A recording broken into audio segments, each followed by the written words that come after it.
Coogs house. I haven't thought about replacing Jamal. We don't replace players. What a quote.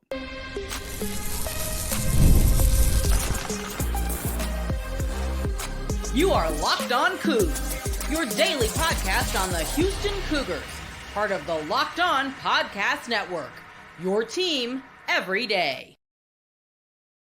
Welcome to Locked On Cougs, daily podcast all about your Houston Cougars. I'm your host, Houston-born teacher and coach Parker Ainsworth. And whether you're a Houston fan or just a hater that can't stop by, thank you for making Locked On Cougs your first listen of the day. I appreciate making it your first listen each and every day here at Locked On Cougs. If you want to join the conversation but don't know what to say, tell us in the comments down below what your favorite type of French fry is. Waffle fry, curly fry, maybe a little crinkle cut kind of fry. I don't know. Tell me what you like in the comments down below. Today's show is brought to you by Game Time, the best prices on tickets for whatever you're looking for. We got more on that later. So we got all kinds of stuff to get into today. Today's going to feel a little bit shorter because it probably will be a little bit shorter. I want to talk some about basketball season and the Houston Cougars. Tuesday was Houston's basketball media day. Good quotes coming out of that. It's good things to talk about that. Also got some big recruiting news. We're going to get back into football on Thursday. Thursday, you've got crossover episodes. You've got a Big 12 squad episode. We might get out two things on Friday, getting ready for the football game as well, because it's been kind of a weird week. And if you cannot tell from the recording of this, the Wi-Fi is really wonky and weird here. Hopefully we got somebody coming to fix that on Friday. Cross your fingers. Homeownership is a great thing, I promise. Now, with all that said, let's jump on in. I said I want to talk some. Oh, there we go.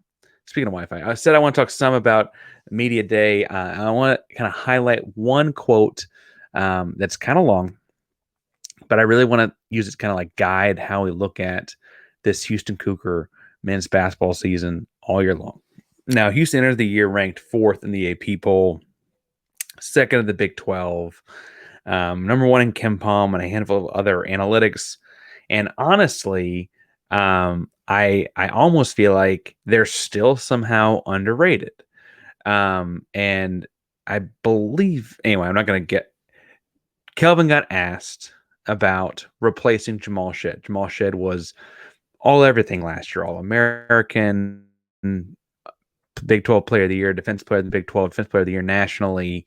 Every award you could put on him, Jamal Shead won last year. And again, I've argued and will continue to argue that they need to retire the number 1 because of how good a year Jamal Shead had last year. He is the only starter that left. And when asked about replacing Jamal Shead, Kelvin looked a little perturbed, as he can do sometimes. And he said, every year, this is a longer quote, but listen with me. Every year, there's a narrative that you want to ask. And that's a fair question to ask. But the narrative last year was, what's it going to be like to join the Big 12? How will you make your adjustments? Not one time in that summer did I ever think about adjusting to anything in the Big 12. What I was concerned about was replacing 4 starters. We had to replace Jarris Walker. We had to replace Marcus Sasser. We had to replace Trevon Mark. And we had to replace Reggie Chaney. So I never thought about the Big 12. I was trying to figure out who was going to replace those guys. Now, fast forward to this. How will we replace Jamal? Next year, it will be something else. But I haven't thought about replacing Jamal. We don't replace players. We just try to make our team better. We never replaced Jarris. I don't have a number 8 pick. I didn't have a number 8 pick last year. We didn't replace Marcus. Those guys, they did what they did. They helped us win. They all had a role. But Jamal was Jamal. And I think that does a good job from Kelvin, speaking to Houston basketball media days, does a good job of kind of talking through this, internal thing we understand about Houston, but externally, I don't think that the nation gets when they look at this, right? They see the success Houston has and attribute it to a player. That's what's easy to do, right? Last year, it was Jamal. And to be fair, there were games like in Austin where things were not looking great, and Jamal had 29, right? There were games where Jamal had 13 assists and no turnovers. There were games where Jamal held a 20-point per game score to 4, right? There were these things throughout the year last year that he did that stuck out. However, this is not the first time this Houston Cougar team and program has gone through replacing somebody. As great as an individual basketball player Jamal Shead was, there's almost a concrete argument that it's the easiest transition of the last several years. He mentioned the 4 starters from the year before, and admittedly, he's speaking 4 out of 6. He kind of called Reggie Chaney the 6th starter throughout that season. Rest in peace, Reggie Chaney, first of all. He called Reggie the 6th starter that season, and so he's talking about replacing 4 of the top 6 guys because Reggie was the first guy off the bench. But that's not the biggest thing there, right? Tremont transferred to Arkansas. That's offseason. Sasser was 25th pick overall. Jarris Walker's the 8th pick overall in that summer's NBA draft. The year before, however, right, you could talk about how they had to replace Tremont Mark and Marcus Sasser mid-season, right, with injuries. You could talk the years before about replacing Josh Carlton or Quentin Grimes or all of these different guys off of Final Four teams, and then they make it to the Elite Eight the next year anyway, right? All of these things happen, and the program continues to move and progress, right? Now, I'm not sitting here saying that anyone's going to be satisfied with a Sweet 16 berth, and I don't mean to say that we won't be happy with it. There's a difference between being happy and being satisfied, right? Happy is we're happy every time they win. I don't mean to say anything but that. I will say that sometimes that happiness feels more like relief, but be that as it may, right? I do think, though, that it's interesting that there's this hyper focus nationally on this year because Houston's in the Big 12 in year 2. They won the conference regular season last year by 2 games. And the thought is, well, it's all because of this guy, Jamal Shead, who was the 45th overall pick. Now, Jamal Shead, it looked like he tweeted something. I didn't actually catch the game. I was following it on Twitter, but I watched him play the other night for Toronto. He's he had like 14 and 12 or something like great couple nights with Toronto in preseason. Looks like he's going to be part of the rotation there, right? Surprise. He's really good. I don't mean to say he's not really good. He's incredible. Again, I think this should retire his number, but Houston's not sweating replacing him, and it's not because Milos Uzan is going to come in and be a 1-to-1 replacement. He's not. It's not because Emmanuel Sharp's going to take over the scoring duties. He's not every night. It's not because LJ Cryer is going to suddenly become a point guard. He's not every possession. It's not because JoJo Tugler and J1 Robertson suddenly start shooting threes. They might, but it's not because they're trying to replace Jamal Shead. It's just that the program continues to move forward. It's set on really solid bedrock. These basic tenets and principles about playing hard. They track hustle plays that are very specific to things they value. They do entire practices and drills where they don't keep score because they're keeping track of other things, right? Like the rebounding bubble drills and so on, the legendary bubble drills where guys get broken noses. Milos is starting the season off wearing a face mask because he broke his nose, right? These things are just what the program is set on and keeps going. It does not that it doesn't churn out pros. We've mentioned several in the episode so far, and there will be many more. I would argue that Emmanuel is going to get a shot on this current roster. I wonder what Mercy's pro prospects look like down the line. I think LG is going to get that kind of quasi can he play a 2 at that height kind of spot. I feel very confident a couple of the bigs are going to get to play internationally. We'll see what Jay wants to add to his game, whether or not he'll get to look like an NBA type of pro or a G League guy or what the deal is. But that guy's going to get paid to play basketball for sure. He's that kind of ball player. And frankly, all on a side note here, what a life. Do you have to like travel the world and play basketball? Like that things could be worse. They've also got guys coming in that will be NBA pros. Isaiah Harwell. I don't mean to put too much pressure on the kid, but all signs point to he ought to be an NBA type of basketball player, right? At his size, athleticism, talent, and then the work ethic that brings him to a school like Houston, right? These are all down the line kind of guys that fit in. But the culture itself is more solid than all of that. It's what gets Houston to a Sweet 16 before all these guys get here. It's what takes Marcus Sasser, like the 390 something ranked recruit in this, I forget if they did Texas or what they, but crazy low, no stars kind of guy, and makes him a contributor on a Final Four team. Right, like it's what makes him the 25th overall pick. It's the culture develops and builds those guys and turns them out one by one. I don't know who I'm going to tell you is that guy in January, February next year, or that collection of guys in January, February next year. It's probably more likely the latter. But I want to sit and talk about that in a second, as far as like what that means and how we keep that whole thing going. First, we mentioned today's show is brought to you by Game Time. It's the best place to get tickets to concerts, comedy, theater, sports, whatever you're looking to get a ticket to. Game Time is the place to do it. Now, I like all-in pricing, never a surprise. I like getting to see what the seat view looks like from my section and row in that venue for that type of event. Different concerts can have different kinds of weird angles and stuff, so you gotta make sure you're looking at what you're going to look at. I also like the lowest price guarantee. So if I find a ticket in the same section row cheaper somewhere else, Game Time will credit me back 110% of the difference. It's a great way to make sure you're getting the best price. So take the guesswork out of buying tickets with Game Time picks. Down the Game Time app, create an account, use code Locked On College for $20 off your first purchase. Terms apply. Again, create an account, redeem code Locked On College, LOCKEDONCOLLEGE for $20 off. Download Game Time today. What time is it? Game Time. Park Ranger, Locked On Coogs here, talking through a shorter basketball episode in the middle of football season as we're getting ready. And I just want to sit on that culture bit one more, brief moment before jumping into some recruiting stuff that I think is going to happen in the near future, or at least some clarity we'll get. I just stressed that while Houston is ranked very high, I still think they're not getting.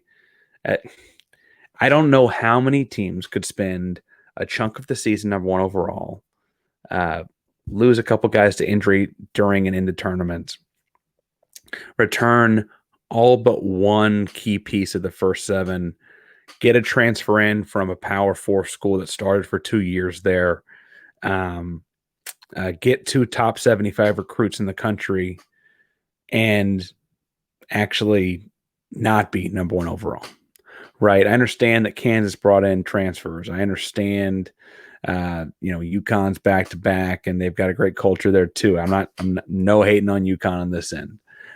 I just think that as great as Jamal was, eventually people are going to understand what the Ken Palms, the numbers tell them is like, this is just a machine that pushes out pros along the way to pushing out the best basketball in America. And at some point, we're going to see them healthy enough to flip that switch and put up that final banner, as Jamal Roberts mentioned. And during the press conference, the player portion at Media Days, Jamal Roberts very bluntly said that one of the reasons he and his guys came back for the super senior year was to put up that one more banner. They've done Final Fours, they've done Elite Eights, they've done Conference Championships, they've done Sweet 16s. They want to put up the final banner. And frankly, in an illustrious basketball history, a lot of it being Guy Lewis, obviously, being the first group to win a national title would be kind of crazy. It takes a little bit of luck, a little bit of good seeding, and so on. Final Fours in San Antonio, it could be worse, right? I mentioned, though, that this week could be a big week for recruiting. And this is where I want to leave it in this abbreviated basketball episode as we get back to football very soon. I think total projections here, dabbled in texting a few folks, talked some with guys last week about Bryce Jackson and kind of kept that conversation going. I don't have confirmations it's good news for Houston yet or anything like that. I think you're about to get a lot of clarity in the coming 10 days on 3 big names. We mentioned Isaiah Harwell is committed, the number 1 shooting guard in America, class 2025, tremendous basketball player out of Wasatch Academy in Utah. He's actually from Idaho, Pocatello, Idaho, but he's coming to Houston. That's for sure committed, right? You have 3 other guys that are all, depending on what recruit site you're looking at, the number 1 guy in their position group, one of which is from the city of Houston, John Clark. John Clark's actually playing at Link Academy, the like basketball prestigious academy right now. Plays for TJ Fort's AAU club. He's down to a couple schools. He took a visit to Kansas last weekend, and I believe, and talking to someone, that it sounds like he's done with his visits. Houston's very high on his board. Hometown kid, getting to play at home. He's the number 1 power forward on some different recruit sites rankings. Some people have him more listed as a center. He's your classic Houston Cougar, though. 6'8", 6'9", crazy long wingspan, crazy good motor, right? That's important, right? He fits the culture. He's, I'd imagine, going to commit very soon. Again, he's taken all the visits that I got information on, and I feel like in talking to somebody, that sounds like that there's not a whole lot left to do besides make the decision there, right? Kingston Fleming takes his final number 1 point guard in America. We talked about him on the show before. Takes his final visit to Arkansas. He's from San Antonio. Brennan played with Team USA's 3x3 U18 team last year. He's a tremendous basketball player, number 1 player in the state of Texas, a number 1 point guard in America. He was reportedly very high on both Houston and Texas Tech. And I guess he's taking a visit to Arkansas this weekend. We know that they have a lot of NIL money in Calipari there. I don't mean to downplay that as a threat, but that is his final visit. And I'd imagine he's also close to making a decision after that. It was down to Houston and Tech before this Arkansas visit, so we'll see how the weekend goes. I will say Houston sounds like they made a great impression on Kingston, and I think that there's good potential there. We'll see how things go. Chris Cenak, the big man, number 1 center in America. He's listed at 6'10", long, explosive, high motor, big man with great instincts defensively. He narrowed his list down from 12 to 7 schools and kept Houston in it. I imagine of these guys, he's probably the last one. I also think, in my understanding, is that he may be the trickiest to fit into NIL package kind of deals, just because he's a high value position. There aren't a whole lot of guys 6'10" taller that play like that, right? All of these guys are potential 1 or 2 and done kind of guys. These are not your traditional long-term projects. They're guys that can come in and play high-level Big 12 basketball right away, which is a shift in the program, right? We saw Jarris come in and do it. Emmanuel was the first guard off the bench his freshman year. Sasser was a key piece as a young guy. We're seeing this a little bit more and more as the program develops. But whatever the case, all of these guys start their high school basketball seasons in mid-October, if not earlier, right? Again, a Houston-born teacher and coach. I know our practices start in mid-October, kind of late October. Coaches meetings start earlier than that. With the season getting underway, a lot of these guys have the visits behind them and will want to go ahead and jump in and make that decision to kind of get it put away so they can get into their senior year of basketball games at their respective institutions, especially like Link, where they're traveling, and so like John's doing with John Clark at Link Academy. Kingston Fleming's got San Antonio. Brennan feel like they can win a state championship, and they really might. I mean, Cenak is going to go back-to-back in Louisiana. These guys really really have a lot at stake here in the season. They're trying to get these things wrapped up. That is all to say, I bet, again, hoping the decision's Houston, that you get some clarity on these 3 guys and the rest of your 2025 class in the next 10 days. Now, Houston's got a lot riding on this class, put a lot of effort and work into this class. And we talked with Tobias a while back, the Athletics college basketball recruiting guy, about how this could be a historic kind of class potentially for Houston. And it still has high potential to be that. It looks like Shelton Henderson's down to 3 schools, and none of them are Houston. but outside, and I'm not going to say where I think he's going to end up going on that one, but outside of that, they still have most of the key pieces of that list as guys that could very well commit in the coming days. It's going to be the kind of time of year when you want to put Tobias and Brandon Jenkins and those kind of guys on alerts, because at any point in time, you're going to get a Coug alert, and one of those guys is coming to Houston. So make sure you're paying attention to the recruiting thing. 2025 class is going to be huge. And I mean, you talk about guys that come in and become like Fab Five kind of caliber freshman class very, very quickly. Important to pay attention to. We'll be doing that. We talk about football, Kansas, Big 12 squad, all kinds of things here at Locked On Cougs each and every day. So subscribe, hit the like button so you know that we're in your feed each and every day. Locked On Cougs is primary of the Locked On podcast. Now is your team every day. Go Cougs.